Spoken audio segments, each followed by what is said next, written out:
Hi everyone, welcome to the Jayda InStitches show. I have been designing wall hangings this year. I can't get enough of them. And now that Halloween is just around the corner, well, I absolutely had to make one for Halloween too.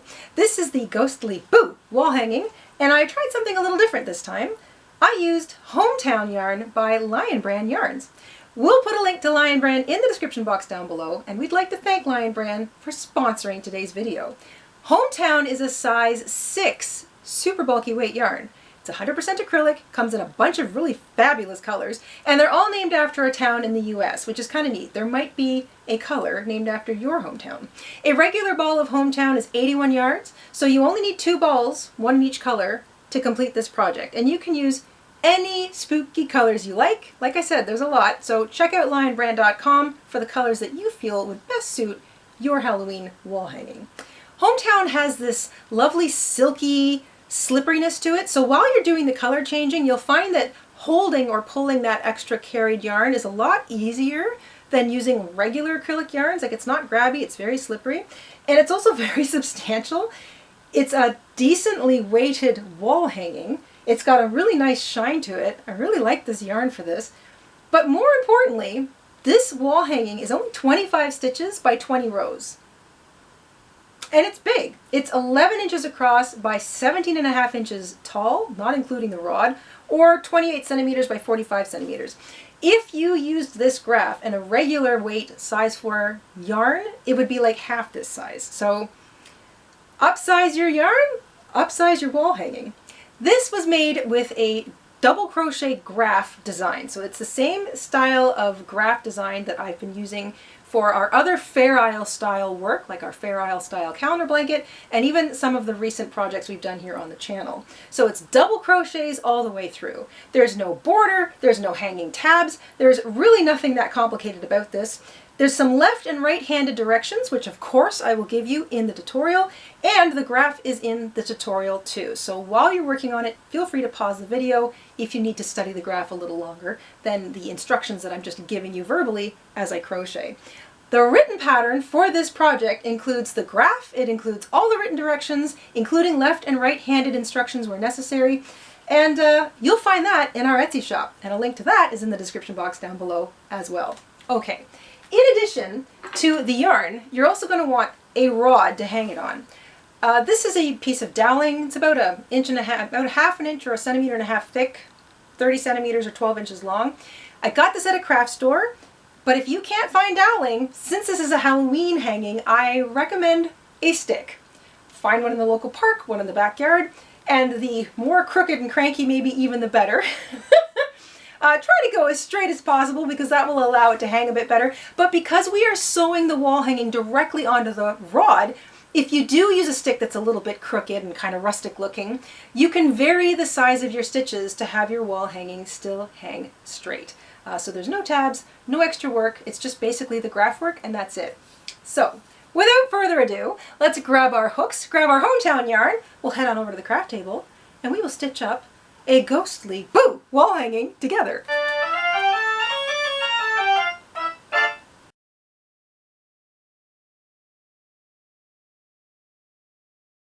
In order to make our wall hanging, we want 2 colors of Hometown Lion Brand yarn. Hometown is 100% acrylic. It's a size 6 super bulky yarn, so this will shape up nice and quick.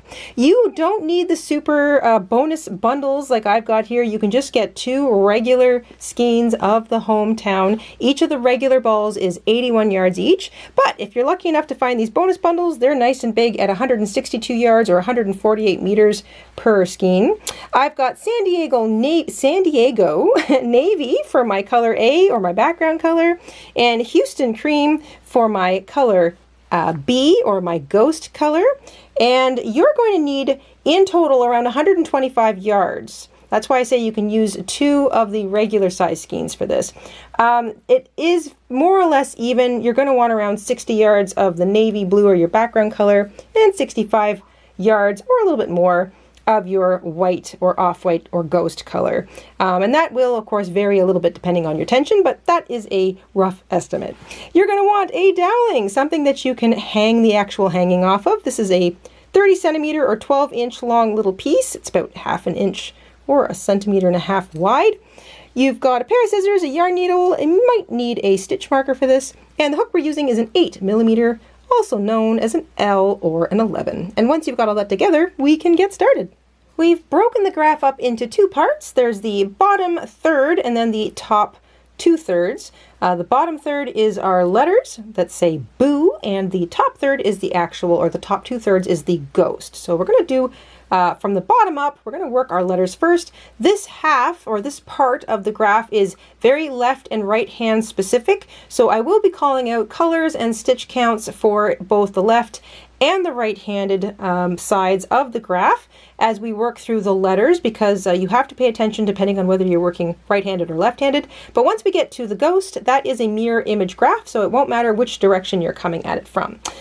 But we are all going to start with a slip knot on our hook, and this entire graph is built over 25 stitches, so each row is 25 stitches wide, and it is a total of 20 rows in total. In order to get our 25 stitches to begin, we're going to chain 26 for our foundation chain row. Once you have 26 chains in your foundation chain row, we're going to skip the first two, find the third, and double crochet into it. This entire project uses the double crochet stitch. So for row 1, if you're looking at the bottom of the graph, row 1 is the bottom row. No matter which direction you come at it, you are going to work 25 stitches in your background color, keeping in mind that the 2 chains that we skipped count as a double crochet. So that's your first stitch, and then you have a double crochet in each of the remaining 23, I guess, chains, or 24 chains. That's how many are left after you've skipped 2.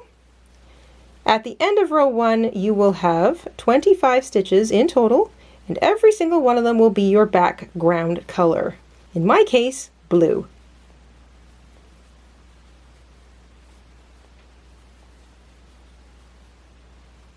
Count them up, you should have 25 stitches all the way across, and that includes the chain 2 at the end. So 24 regular double crochet plus your chain 2, that counts as a double crochet. That's 25 stitches in total. Every row will have 25 stitches. Every row will use the double crochet. This row, row 1, was all background color, and row 2 is the first row that we include our secondary color, or our color B, and in that case I'm going to be using this off-white color. So you might want to get it started with a slip knot, so you can just create yourself a slip knot. You will be including that in for row 2. Row 2, if we look at the graph, this is where the left and right-handedness it becomes more apparent. If you are right-handed, you look at the side of the graph that the actual row number is on. If it's an odd row, the number is on the right, and right hands start from odd row right side, move to the left. If you're left-handed, you're on the opposite. So an odd row for the left-handed people would start on the left and move to the right. Even row is the reverse. If it's an even row, right, row 2, which is the row we're going into right now, that will be right-handed starting on the left, going right, and left-handed starting on the right, going left. So just keep an eye on that graph. Remember which side of the graph you're supposed to be on. In particular, if the row number is indicated on the left or the right, that's where you start if you're right-handed. If you're left-handed, you're looking for the opposite. So you're looking for the side of the row that doesn't have the row number on it. We're all on row 2. We all want to chain 2 and turn with our color A. And the next stitch of the row is also A. We're going to start a double crochet with our background color in it, remembering your chain 2 counts as a double crochet, and because it counts, it always uses that first stitch. So never double crochet into that first stitch because your chain 2 counts as a stitch. We're going to start a double crochet in that second stitch. We're only going to work the first half of it because whenever you get to a color change, like we're about to here on the graph, whether you're working left or right-handed, you are about to color change. You work the first half of the stitch before a color change in the color that you're currently in, and you finish it with the new color. So we're all going to put that secondary color slip knot on our hook. We're going to finish that double crochet with that new color, and you'll notice that your double crochet is all the right color, even the top of it is, but now that we've finished it with that new color, that sets us up to work a double crochet in the new color. You will be carrying your A color. A is your background color. So you will always be carrying that color across. You will only be carrying your B color or your ghosty color within the context of the graph. So you don't carry this all the way to the end of the row. You don't have to, but I'll let you know when to drop that color. So if you are working right-handed, you are looking at the left-hand side of the graph for row 2. The first 2 stitches of the row are blue or background, color A. Then you will be working 6 stitches in B, 1 in A, 5 stitches in B, 1 in A, 5 stitches in B, 1 in A, 2 stitches in B, and 2 in A to complete it. If you're working left-handed, you're looking at the right-hand side of the graph for row 2, and your stitch count is 2A, which we've just done, 2B, 1A, 5B, 1A, 5B, 1A, 6B, 2A to finish. Keep an eye on that graph. You can leave your short tail out and work over top of it later if you like, or you can work over top of it. That might work out well for the right-handed folks because you've got 6 stitches in your color B to work before you change colors. Remember, you are carrying your A color, which means you are crocheting directly over top of it. So you see, if I show you the back and I show you the front, I'm working over top of that tail or that whole color, and it is traveling along with me. That way, when you need it next, it will be exactly where you need it. So when you get to the stitch before a color change, you work the first half of that stitch in the current color. For me, that is B. And then you switch, so you drop that color, switch back to the original color or your other color or the new color, whichever color you need, to finish that stitch.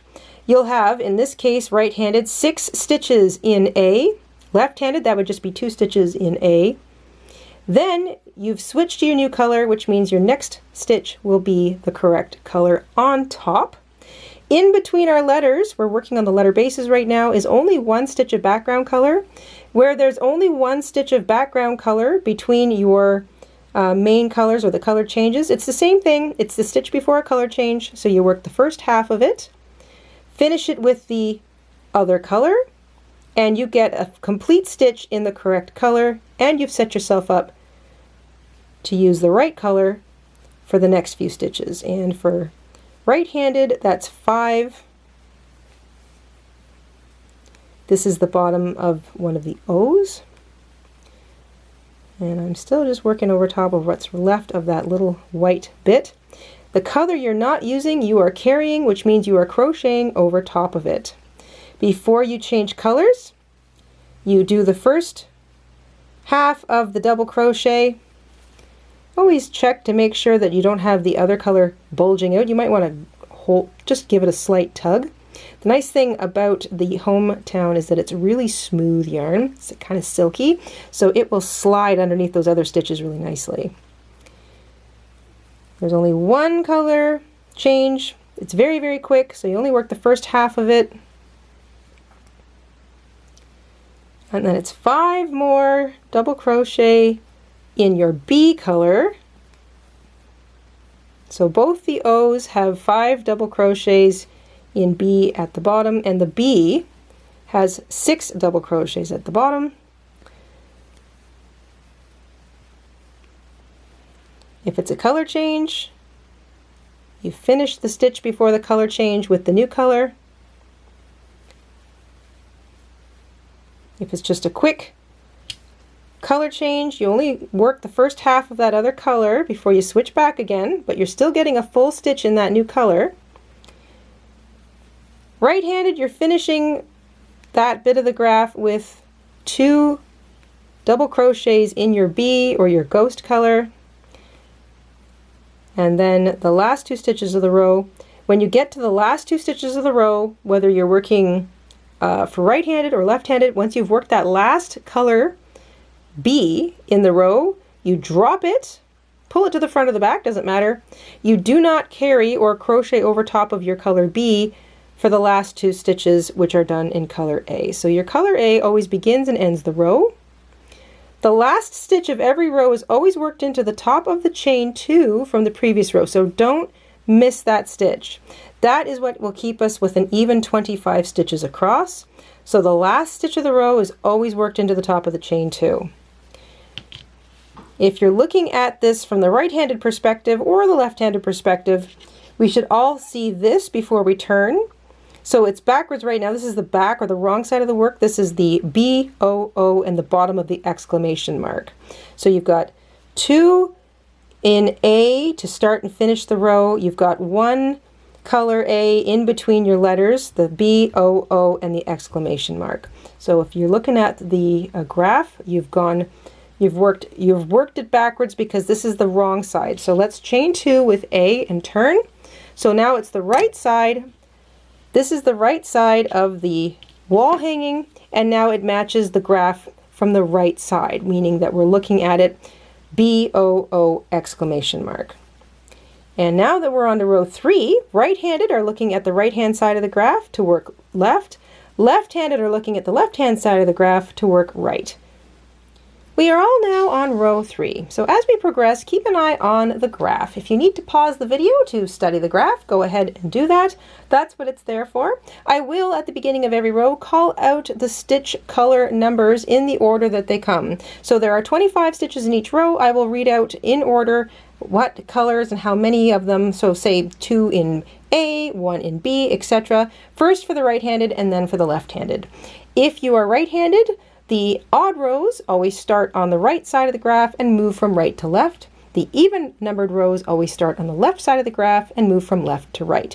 If you're left-handed, it's the reverse. Your odd rows will always start on the left and move from left to right, and the even numbers rows will always start on the right and move from right to left. For row 3, we are now working across our established color work. So this is B-O-O exclamation mark. We are looking at the correct or the right side, the front of our wall hanging. So keep an eye on your color work. It will also help guide you if you get a little bit confused when it comes to the color changes and when to do them. Right-handed, we begin with 5 in color A, the background color, before we change colors for O, O, and B. Then it's 5A, 2B, 1A, 2B, 1A, 2B, 1A, 2B, 1A, 2B, 2A, 2B, 2A. So you're working back across those letters. If you're left-handed, you're working the opposite direction, and your counts are 2A, 2B, 2A, 2B, 1A, 2B, 1A, 2B, 1A, 2B, 1A, 2B, 5A to finish. The chain 2 always counts as a double crochet. It is always in color A, and it always uses that first stitch. So the first stitch for all of us is always in the second stitch along. And remember, if you're changing colors, so if the very next stitch you have to do is a color change, you only work the first half of that color. For the right-handed, we are going to be working a little ways before we change color, which means that we want to reach down, find our color B, and because we used it last, further back from where we need it for row 3, we have to pick it up and work over top of it to carry it. So find that B, pick it up, make sure that it hides underneath your first stitch across that color, and it will hide up in that stitch. So you want to carry B back to where you need it. If you don't carry it, you'll end up with a long reach of it running across the other side of your stitches. You don't want that. So that is 5 stitches in A. You work the first half of the last one before the color change. In A, we switch to B. And now everybody's going to follow their stitch counts based on the chart. So keep an eye on the chart. If you have to pause the video, feel free to do that regularly.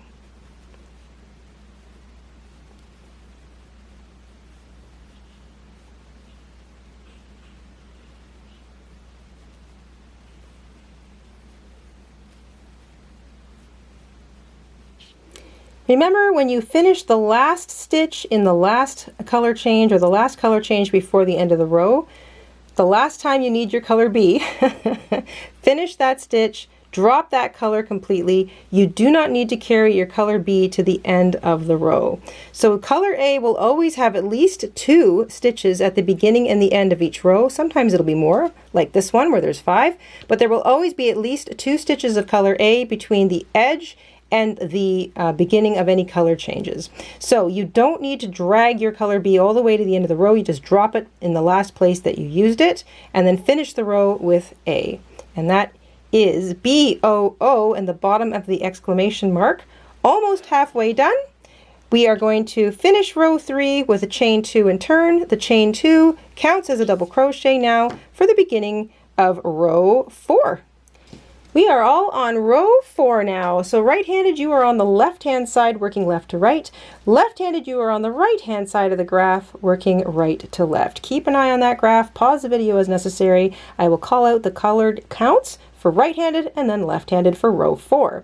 Row 4, right-handed, you begin with 2A. Immediately 5B, 2A, 2B, 1A, 2B, 1A, 2B, 1A, 2B, 1A, 2B, 2A to finish. Keep an eye on your lettering. You are working across B-O-O exclamation mark. Lefties, you also begin with 2 and A. Immediately 2B, 1A, 2B, 1A, 2B, 1A, 2B, 1A, 2B, 2A, 5B, 2A. You are working back across your exclamation mark, O-O-B, and a finish. We all begin with 2 double crochets in A. The first one is the chain 2. It's using that first stitch. Remember, everybody's first stitch is always worked into the second stitch, and that is all a color change for all of us. You always want to pause when you go to color change the first time. Even before you start the row, it's always wise to kind of see, check both sides, see where you dropped your color, your secondary color, and always decide what you need to do in order to use it. So if it's last was used long before you need it again, you're going to end up with this kind of a reach. It's going to reach like this or like this. You want to make sure you grab it and work over top of it. If it was used last long before or later than you need it next, you remember you need to pick it up and work over top of it before you need it. That way you don't get a carry. But in the case where its last use was directly beneath where you need it again, then it's the same thing. You've got to make sure that you finish that color change stitch with the right color, but you see now you have a little bit of a reach. You want to hide that. Whether it's on the front or the back will depend on where you dropped your color last. It doesn't matter. Look for it, find it, and as you work that new stitch in the new color, just get your hook underneath that stitch, either from the front or if you have to hook it from the back. And when you crochet, make sure you just tuck that color into or against the similar colors that it's worked, so that it hides. So you want to tuck it into the graph, into the color that it belongs to. That way it won't hang out or look like a long gap, and that will help it disappear.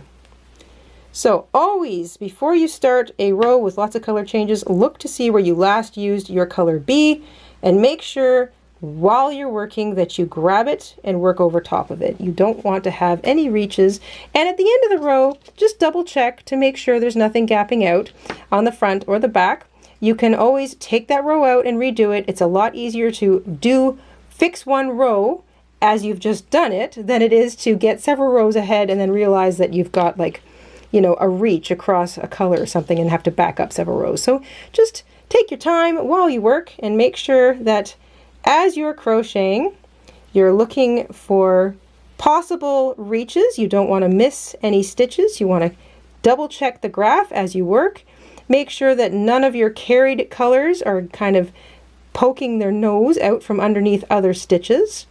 You're always carrying your color A, and you carry color B within the confines of the graph. But the last time you use color B in a row, you drop it after you've used it the last time. You don't have to carry it to the end. So just take your time, keep an eye on the graph, and I'll see you at the end of row 4.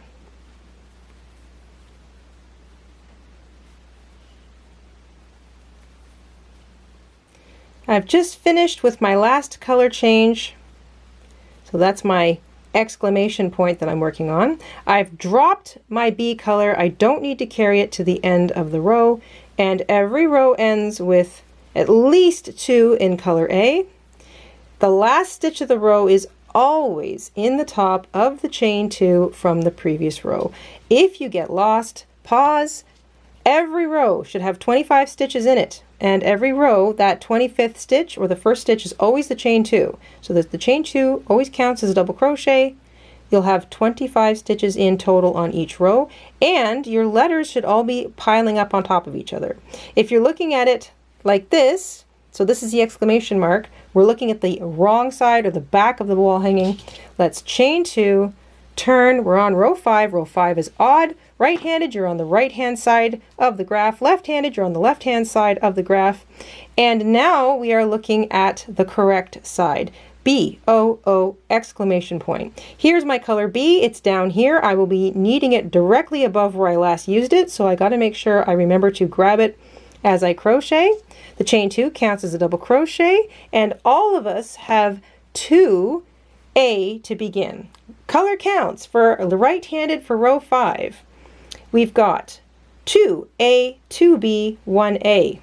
2B, 1A, 2B, 1A, 2B, 1A, 2B, 1A, 2B, 2A, 2B, 2A. So we are almost finishing with our letters. This is the second last row of the letter and the exclamation point. Lefties, you are working in the opposite direction. You look like 2A, 2B, 2A, 2B, 1A, 2B, 1A, 2B, 1A, 2B, 1A, 2B, 1A, 2B, 2A to complete. Keep an eye on the graph. Keep an eye on your color work. It will tell you what to do and where to go. And remember that first color change, look for the reach. Make sure that you grab it and hide it while you crochet. You're always carrying your color A. You only carry color B within the confine of the graph, which is between the exclamation point and the edge of the B. And when you're finished with that color, the last stitch that you need it, you drop it, and you finish the row with 2A. No need to carry your color B or your little ghosty color. Keep an eye on the graph, and I'll see you at the end of row 5.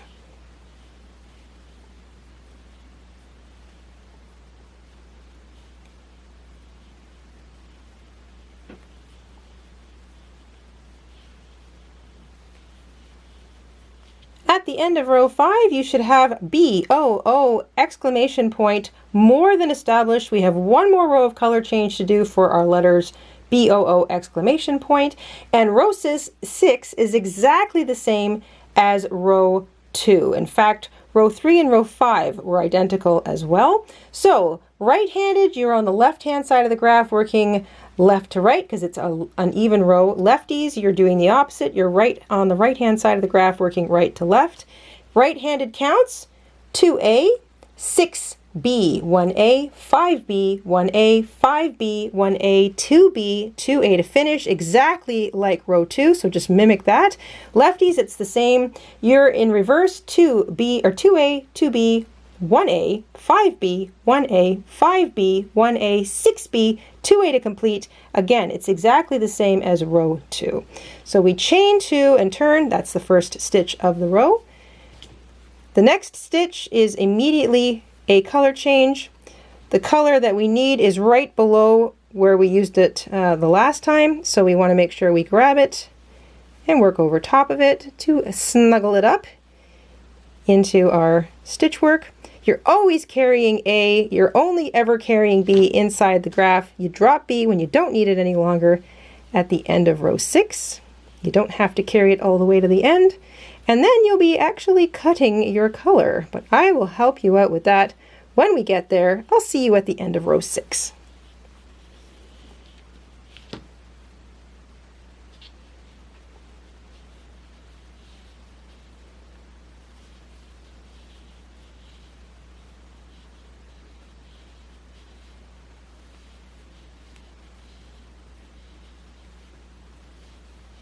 Once you've finished the first half of the last stitch in your color B, so let's just finish that stitch.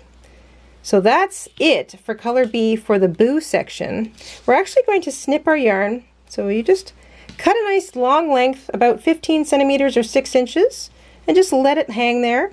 Finish the row with 2 in a, remember the last stitch of the row is always in the top of the chain 2, and we're looking at the back or the wrong side of our wall hanging, so let's chain 2 and turn. Row 7 is just like row 1. It is just solid double crochet in your B, or you should say your A color. So we are blocking in our letters B-O-O exclamation mark or boo. And you should still have 25 stitches at the end of your last row. You'll have 25 stitches across in this row. That includes the chain 2 that counts. You can take a moment if you want and weave in your tail. It's not a big deal, and because this is nice thick yarn, you don't necessarily have to confine it to just inside here. You can run it underneath some of those other stitches, and I recommend kind of poking it through to the wrong side or the other side, the back of your wall hanging. I'm going to get this out of the way right now. There we go. Don't pull too tightly when you're weaving in your tails. And then, just like any other thing you would weave in a tail while you were crocheting, jump over a loop and go back the same way you came. This yarn is so lovely and soft. It makes for an excellent and shiny wall hanging, but because it's nice and soft, we want to make sure it doesn't want to undo on us. But since wall hangings typically don't see a lot of activity as they hang there on the wall, you shouldn't have to worry too much about your tails coming undone.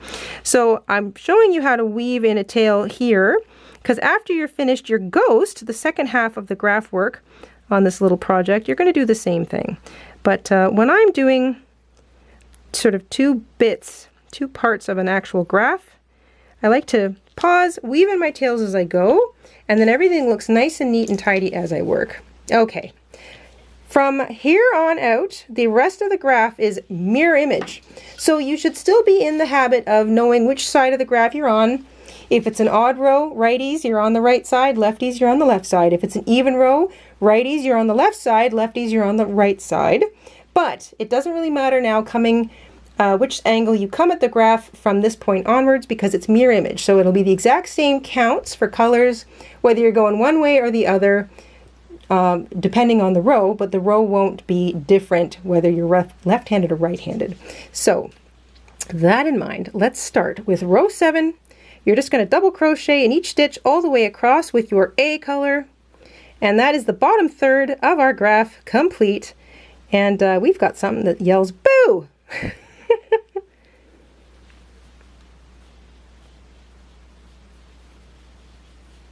At the end of row 7, we have completed our boo. So this is the bottom third of the overall whole graph.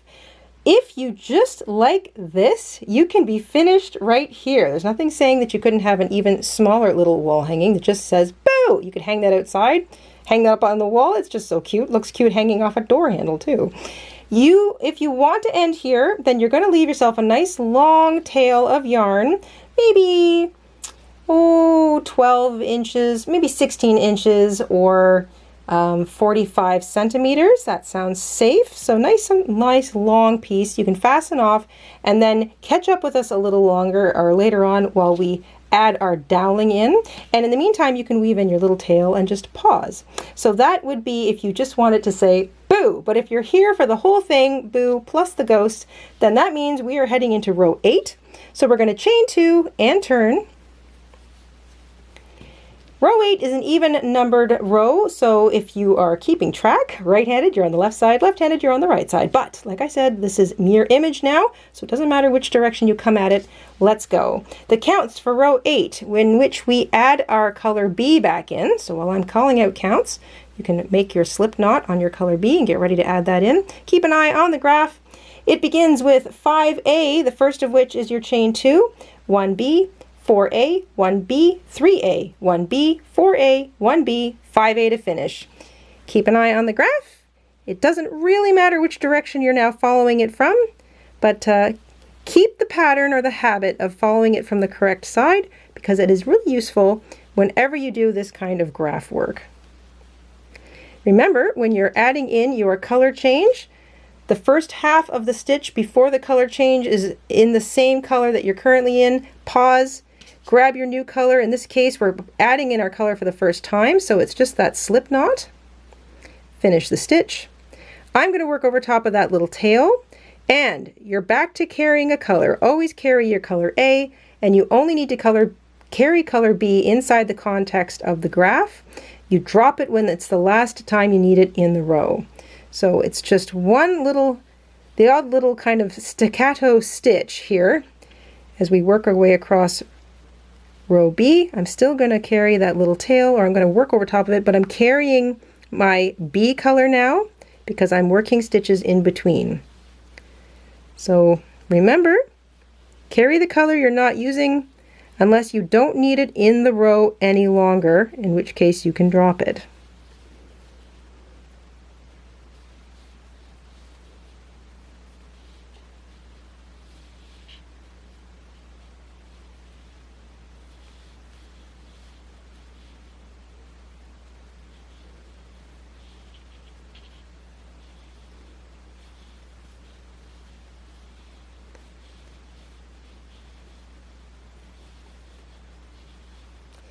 Remember, the last time you need that color B, so that's the last stitch. There's only 4 little color Bs, or 4 little ghosty points in row 8. So the last time you need it, finish with it, just drop it, and then you finish the row with 5 stitches in color A, and it's just going to sit there until we turn and we need it again.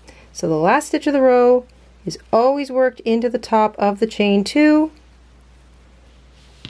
So 5A, 1B, 4A, 1B, 3A, 1B, 4A, 1B, 5A to finish. It's the same whether you're going left or right. We chain 2 and turn. We're on to row 9. We're almost halfway through this entire piece. And now our white starts just a little bit sooner than we dropped it, or when we used it last. So the counts are, no matter which direction you're going, 4 stitches in A to start. 3B, 2A, 3B, 1A, 3B, 2A, 3B, 4A. It looks like this. Chain 2 is the first stitch of the row. It counts.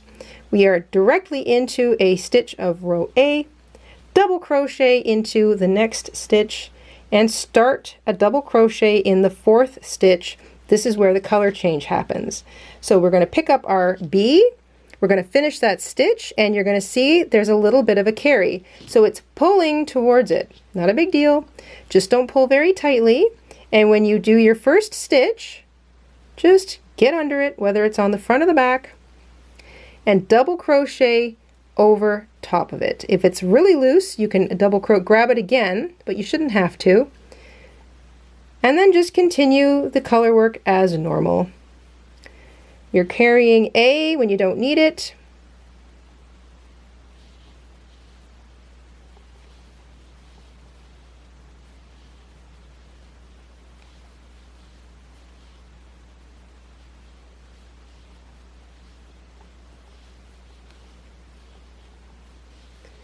And you're carrying B when you don't need it. And the stitch before the color change is always the first half in the first color, finished in the second color, and then you carry the other color that you don't need.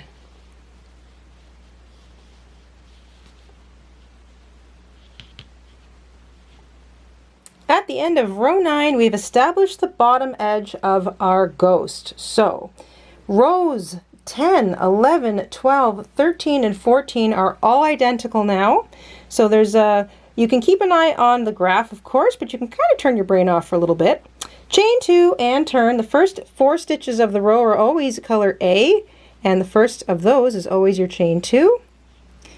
Then you're going to work the next 3 stitches in color A, but that 4th stitch will always be half in A and then finished with B. The first stitch in B of the row, always make sure that you are looking for that carry. Grab it, hide it, work over top of it. You're carrying B now for the whole chunk of your ghost. So your ghostie's edge is now established. It's on either, this is sort of, you've got 4A and 4A to begin and finish the row. Everything else in between is color B. So from this stitch all the way to this stitch, or vice versa, you are working solid B. This is where we start to see more of our ghost color used over our background color. And the next few rows, so this row, which is row 10, all the way to row 14, are all identical. So the first 4 stitches of the row are in color A, or the background color. Carry your A while you're working B all the way across to establish your ghost. The last 4 stitches of the row are going to be in color A as well. So 4 to begin, 4 to end in color A, but carry color A all the way through. Because you're working a lot of B, just pause every so often and give your A color a tug to make sure that it's not gapping out underneath any of your stitches. You will still have 25 stitches in each row. So if things start to look a little funny, the first thing you want to do is pause and count your row's stitches. Make sure you have 25, and that includes the chain 2 that begins the row. The last stitch of every row is built into that chain 2. So don't forget it, because that's the first and quickest thing to throw off your stitch count, is to miss working into that chain 2. And keep an eye on the graph, keep an eye on your own color work. You will have visual hints now when you get to that last stitch, the one below you. It sets your signal to change colors. The last 4 stitches of the row are in color A. The first 4 stitches of the row are in color A. Everything else in between is B, and that is row 10, row 11, row 12, row 13, and row 14. So we're going to spend some time building our ghost. I'll see you at the end of row 14. I have finished row 14. I've chained 2 and I've turned, so I'm all set up for row 15. I'm looking at the right side or the front of my wall hanging. So that's row 14 complete, chain 2, turn. I'm all set up for row 15. Row 15, row 16, they're identical as well. We start with 4A, immediately 4B, 3A, 3B, 3A, 4B, 4A to finish. So we're starting the eyes now of our little ghost. Doesn't matter whether you are coming or going right or left-handed, it's the same. So we begin, that chain 2 counts as the first double crochet. We have 4 in A to begin before we switch to B. And we are back to changing colors. Remember, you want to look for the reach. If it's there on the front or the back, make sure you hide it by working over top of it. You're carrying your A color for the length of time that you need it. In this case, it's going to be 4 stitches in B until we need A again. And then we switch back to A. We establish the eyes with 3 stitches in A again. We're carrying B. We switch back to B. Carry your A color.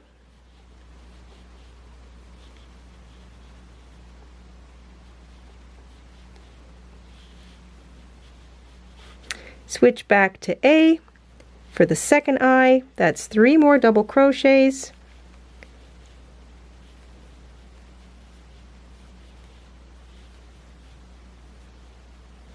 Switch back to B. You're going to finish the little edge of your ghost with 4 double crochet in B. Remember, the last time you used your color B in the row, you work the first half of that stitch, finish it with color A, and then just drop it. You don't need to carry it to the end of the row. 4 double crochet in color A to finish the row. The last stitch is in the top of the chain 2. You still have 25 stitches at the end of that row, and now you're going to chain 2, turn, and row 16 is identical to row 15. And I'll see you at the end of the next row. That is the end of row 16. Row 15 and 16 are identical. I've already chained 2 and turned. I'm ready for row 17. Row 17 is identical to these guys, the middle rows, rows 10 through 14. So that means the first 4 and the last 4 stitches of the row are in color A. Everything in between is in color B, and that is 17 stitches. So 4, 17, 4. A, B, A. I'll let you work away at that, and I'll catch up with you at the end of the row.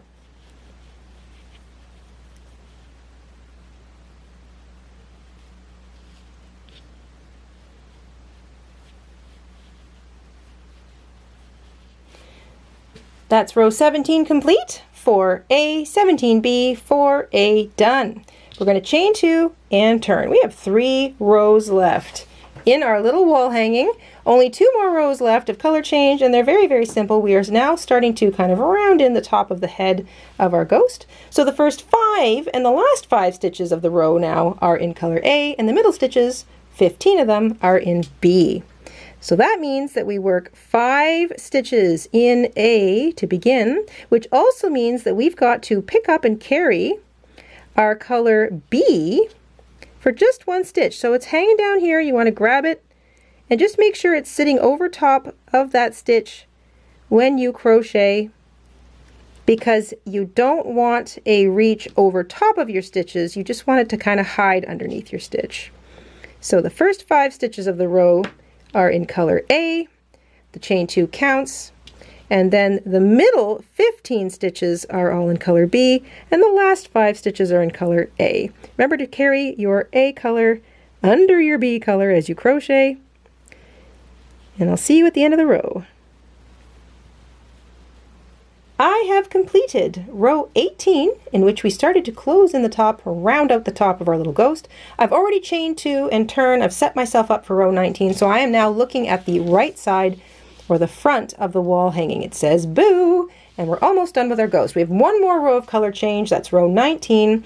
We begin with 7 stitches, 7 double crochet in A, 11 double crochet in B, and then 7 double crochet in A to finish the row. So once again, we're going to have a little itty bitty carry of our color B once we get to it.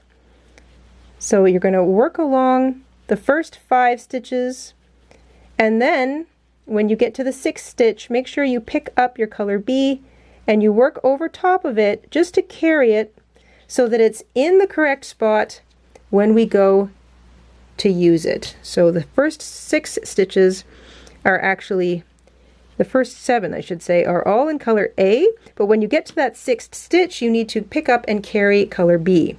So the first 7 stitches, A, then I switch to B, the middle 11 stitches are all B, and then I switch back to A for the remaining 7. We will be snipping our B color, but I will catch up with you there.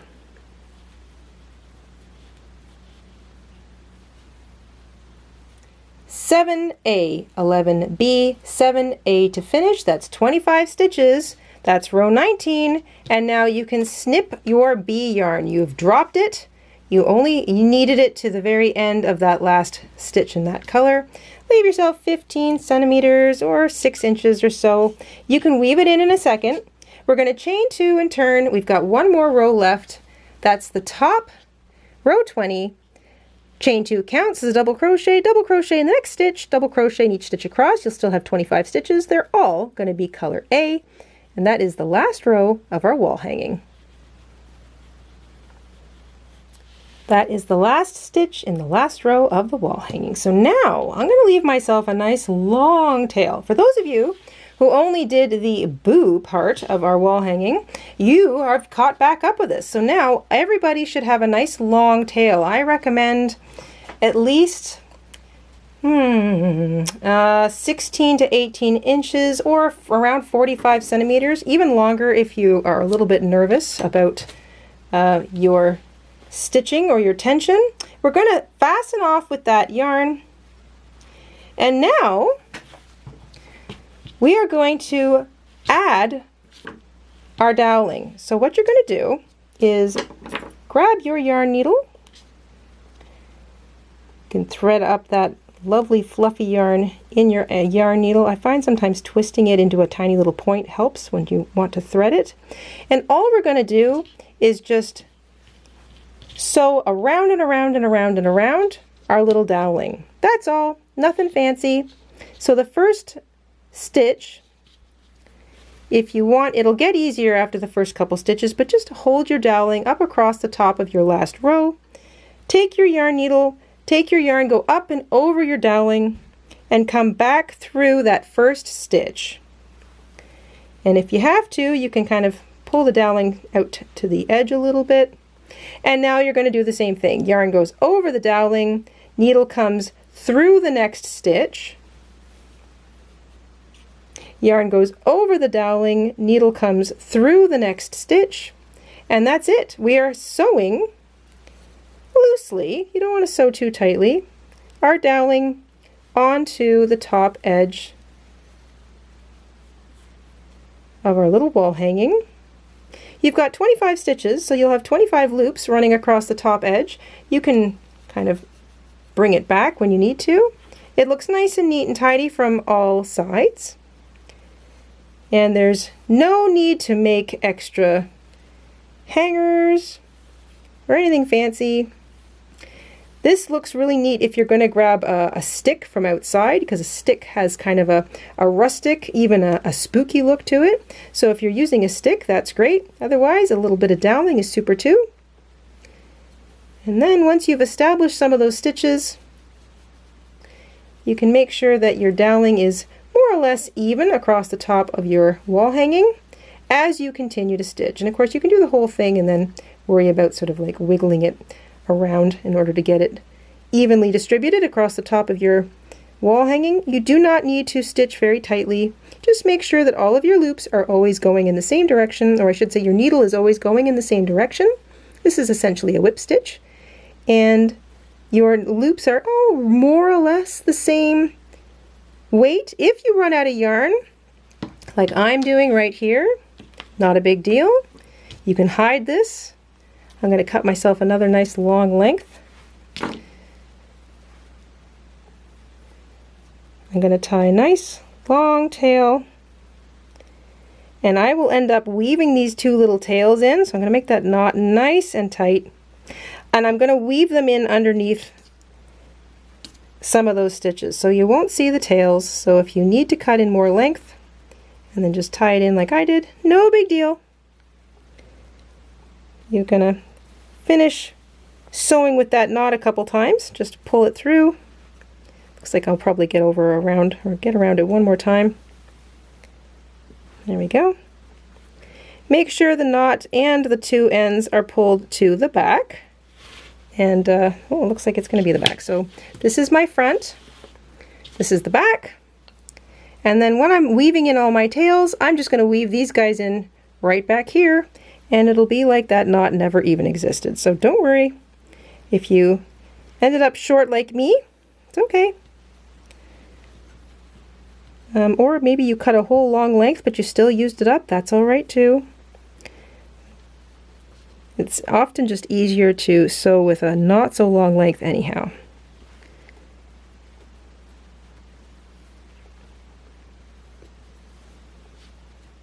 When you get all the way across to the end, go through that one last, the top of your chain two, go through it once more just so you have a nice solid loop back there. And then you're going to take a little bit of yarn, not too much, just enough so that you can hang it. And let's take a look at the back. So make sure you're looking at the back. If you've got, you'll know it's the back because your boo will be backwards if you're looking at it like this. So this is boo. I'm going to just sort of even out my doweling so that it's more or less even across the top. I'm going to weave in those tails and these tails later on. What I want to do now is take my needle, make sure that I've got a solid loop on the edge. If I'm not sure, then I can just create a little knot on the back here just by looping my hook underneath my yarn. And then I go over here and I do the same thing over here. I'm going to run my needle underneath the first loop I made, and I don't want too much. This is going to sort of hang and it's a bit heavy, so maybe no more than the whole length, just like the whole length of your doweling with like maybe a little extra, 2.5 centimeters or so. It will stretch. And then you're just going to make yourself a nice little knot over here, and you might want to do that twice. So you make a little loop, run your needle through it, and then do it again. Run your needle underneath that loop, and then there we go. You can trim whatever's left after you finish weaving in your tails. So this is what I'm going to do. I'm going to take that tail, and I'm going to pull it down to the bottom of that last row of double crochets. I'm going to weave it in underneath all those stitches. I'm going to do the same thing with these little guys. I'm going to weave them back and forth, and my white tail I'm going to weave back and forth underneath the same colored stitches over here.